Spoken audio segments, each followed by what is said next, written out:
திருவிக நகர் தொகுதியில் போட்டியிடும் பொற்கொடி ஆம்ஸ்ட்ராங் சட்டமன்ற தொகுதிக்கான தேர்தல் அறிக்கையை வெளியிட்டார்.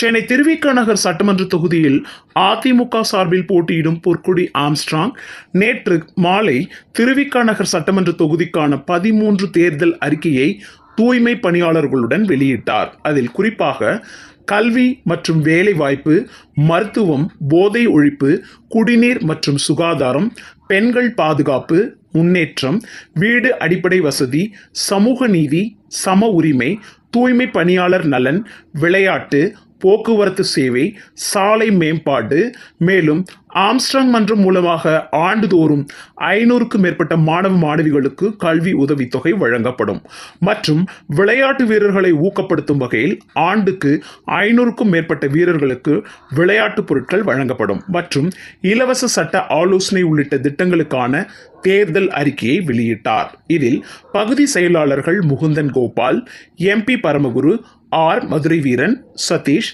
தமிழ் மாநில பகுஜன் சமாஜ் கட்சி நிர்வாகிகள் மைக்கேல் தாஸ், பாக்ஸர் திரு வழக்கறிஞர் நரேஷ் பாபு, மார்க்ஸ், ஸ்மைல் தபு, விமல் மற்றும் தேசிய ஜனநாயக கூட்டணி மாநில மாவட்ட பகுதி நிர்வாகிகள் பலர் கலந்து கொண்டனர். ஒரு 2000 பெண்களை திரட்டி டோக்கன் கொடுத்தாங்க, கூப்பன் கொடுத்தாங்க. பணம் இதுல மொபைல் போன் மூலமா பணம் அனுப்புறாங்க, போன்பே மூலமா பணம் அனுப்புறாங்க. இது மாதிரி பல்வேறு முறைகேடுகளை திமுகவினர் செஞ்சிட்டு இருக்காங்க. அதே மாதிரி இந்த தொகுதியில 10 வருஷமா எந்த விதமான நலத்திட்டங்களும் நடக்கல. ரொம்ப பின்தங்கிய நிலையில இருக்கு. நிறைய ஸ்லம் பேக்கேஜ்லாம் இருக்கு. ஒரு சாலை வசதிகள் கிடையாது, குடிநீர் வசதிகள் கிடையாது. கஞ்சா தலைவிரித்து ஆடுது. இதுக்கெல்லாம் தீர்வு காணணும்னா இரட்டையில நிக்கிற சகோதரி பொற்கொடி ஆம்ஸ்ட்ராங் அவர்கள் வெற்றி பெற்றால் இதற்கெல்லாம் தீர்வு காணும்னு சொல்லிட்டு இன்னைக்கு இந்த தொகுதியில என்னென்ன நலத்திட்டங்கள் செய்யணும்னு சொல்லிட்டு ஒரு தேர்தல் அறிக்கையை இப்ப வெளியிட்டு இருக்காங்க.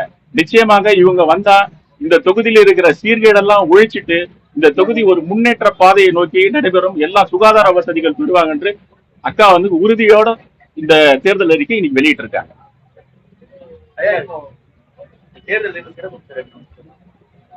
தேர்தல் அறிக்கையோட சிறப்பம்சம் அதாவது ஜெனரல் இஷ்யூ நிறைய இருக்கு. இங்க முக்கியமா பாத்தீங்கன்னா பம்பிங் ஸ்டேஷன் சரியா இல்ல.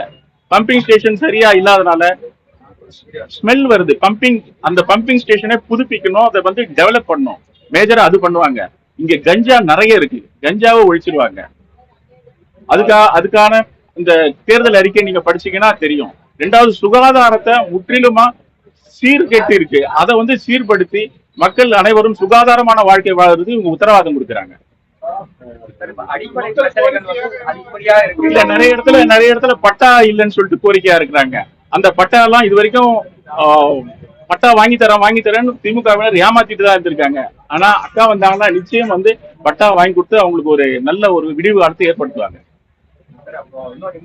காலையில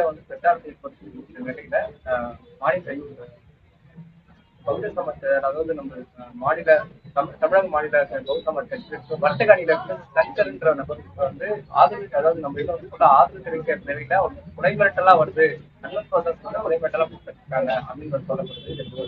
வேட்பாளருக்கே மிரட்டல் வருது. வேட்பாளரே ஃப்ரீயா அவங்க கேம்பெயின் பண்ண முடியல. பல்வேறு மிரட்டல்களுக்கு இடையில தான் அவங்க மக்களை சந்திச்சிருக்காங்க. மக்கள் நல்ல நீதி வழங்குவாங்கன்றத நாங்க எதிர்பார்க்கிறோம். கண்டிப்பா வழங்குவாங்க. 23ஆம் தேதி மக்கள் கண்டிப்பா ஒரு நல்ல நீதியை வழங்கிடுவாங்க.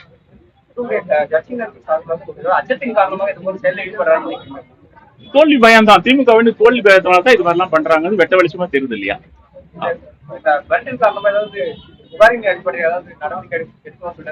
இன்னைக்கு கூட ஒரு புகார் கொடுத்தோம். இன்னைக்கு கூட ஆர்வ கிட்ட புகார் கொடுத்துருக்கோம். இன்னைக்கு கூட கொடுத்துருக்கோம். இன்னைக்கு கூட புகார் கொடுத்துருக்கோம் நாங்க. இல்ல, இப்ப காவல்துறை தேர்தல் ஆணையம் கட்டுப்பாட்டுல இருக்கிறதுனால நாங்க தேர்தல் ஆணையத்தை தான் நாடுறோம். அதிகாரி நடவடிக்கை எடுக்கிறேன்னு சொல்லியிருக்கேன். கண்டிப்பா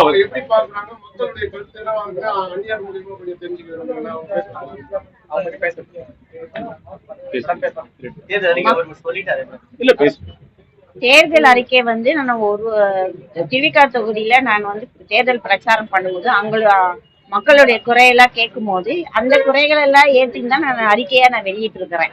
அந்த அறிக்கையின் மூலியமா நான் வின் பண்ணிட்டேன்னா எல்லா கோரிக்கையும் நான் நிறைவேற்றிடுவேன். அதுல முதல் கோரிக்கை என்ன வாரியா?